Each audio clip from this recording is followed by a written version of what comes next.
Hey guys, it's Patty with CookCutAndCreate.com.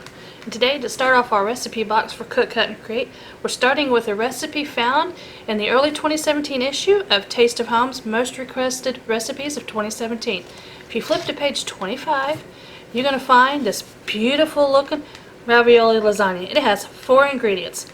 Now folks, I've never made it before, but I'm going to give it a shot. In the description of the video below, I'm going to list the ingredients and the directions. 4 ingredients. 4 ingredients. Pound of hamburger meat, jar of tomato sauce, 24 to 28 ounces, cup and a half of mozzarella cheese, and a bag of either cheese stuffed or sausage stuffed ravioli.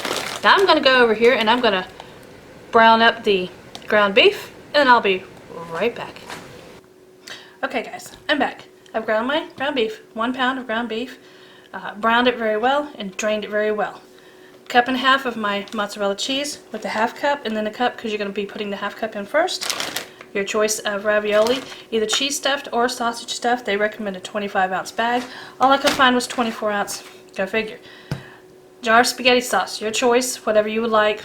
I don't think that's going to match. It's going to be more to taste more than anything else. I got a cheese, 3 cheese spaghetti sauce. So that's good. And it is a 24-ounce jar. The recipe is calling for 28 ounces. Go figure. I couldn't find 28 ounces. I wasn't going to buy 2 jars and bring it down, so go figure. Okay, so let's take a look at what the recipe says. Like I said, I've never made it before. We're going to read it off, mistakes and all. Okay, we've already browned and drained this. We have preheated our oven to 400 degrees. And we have pulled out a 2.5 quart baking dish. First thing we're going to want to do is we're going to grease it. I'm going to use just some regular old cooking spray. There we go. I imagine you can use a little bit of butter if you want to, or cookie spray of your choice. Whatever floats your boat. We have browned and drained our hamburger meat. Now it's saying to layer 1/3 of the spaghetti sauce across the bottom. Okay.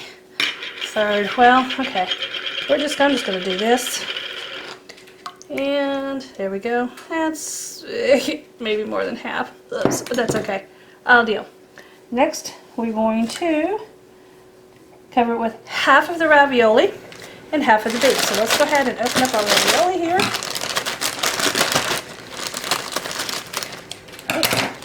And half of it. Oops, my countertop is clean, I do promise. Okay, there's half of my ravioli. And then half of the beef. See, I like lots and lots of meat, lots and lots of cheese in mine. So I might make this again at a different time and double a lot of stuff. Next I'm going to do the half cup of the cheese. Okay, and then it says repeat your layers. So sauce. I think it's all just going to work its way down in there. Ravioli. Hamburger meat.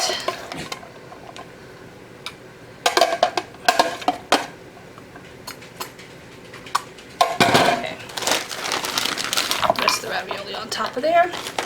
Okay, and we're going to top it with the rest of the spaghetti sauce. Okay, see, yeah, that's why I put too much at the top. I wonder if might have a little bit of extra spaghetti sauce somewhere.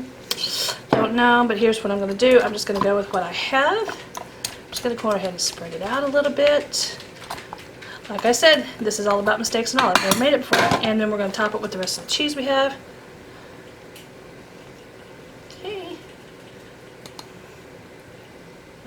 That's easy enough, isn't it? See, my family, we have so many, and we love cheese and we love meat. I'd have to do a big 13 by 9, so I'd probably have to double or triple everything. That was my oven telling me, hey, I'm preheated, throw something in me. Feed me, Seymour. Okay, next it wants us to cover it and then put it in a preheated 400 degree oven for 40 to 45 minutes until it heated through. So I'm going to cover it with some tin foil. And I'm not doing a real tight cover, just kind of a loose. And I'm going to go pop this bad boy in the oven, and I'll see you in about a minute or 2. Oh. Alright guys, we're back. It has been right at 50 minutes for my oven. I've only peeked at it 1 time. Let me remind you again what the picture in the book looked like. It's going to be this one right here, and I will tell you this much. In the recipe it says to put this into a 2.5 quart dish, and this is a square baking dish that they have, which is most 8 by 8s. The 8x8 that I have is only 2 quarts, so I went to a casserole dish that is 2.5 quarts. For the amount of this size, a 2 quart I do believe is going to be more than perfect because of the quick peek I've looked. So it just came out of the oven just a few minutes ago. So it's been sitting here about 2-3 minutes, and that's what we've got. So, and as you see, it's a little, seems to be just a little bit on the soupy side. And remember, I didn't even put as much spaghetti sauce into it as what the recipe calls for. Not quite sure why, but I think that maybe had the size to do the dish. If it was a smaller dish, I think it would have been fine. If you do make the recipe, just go with the 2 quart square dish, because I think that might make a lot of difference. But it's like I said, it's been sitting here for a little while, and hopefully I don't have too much background noise. My dishwasher is running. So I'm going to go ahead.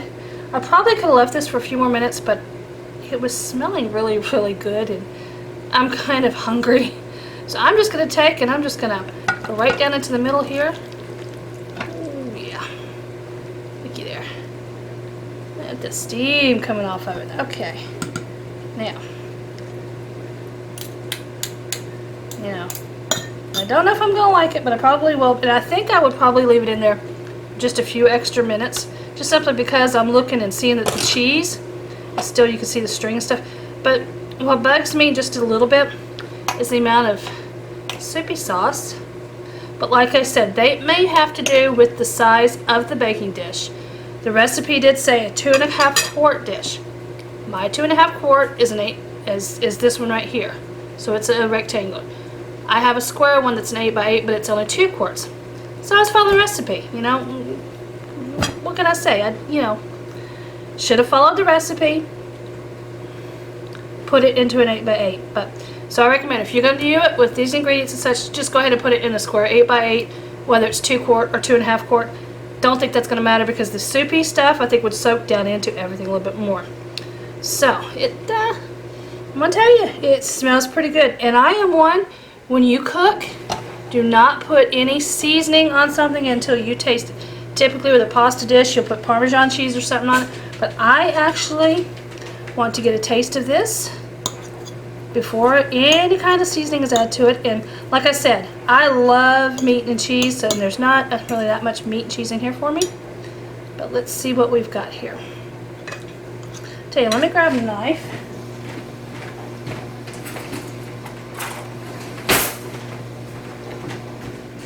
So I can actually cut through a ravioli. Do it appropriately here. And cut through ravioli. Okay. And like I said, that's a cheese ravioli. You could do sausage-filled ravioli. Alright, we got the ravioli. Got a little bit of meat here. A little bit of cheese with it. Come on, come on, there we go. Alright, there we go. So we got a little bit of meat, we got a little bit of cheese, and ooh. Mmm. Oh wow. Guys, I think I like that.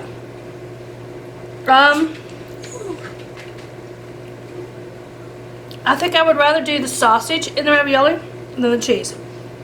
It would give it a little bit of a kick, but oh wow.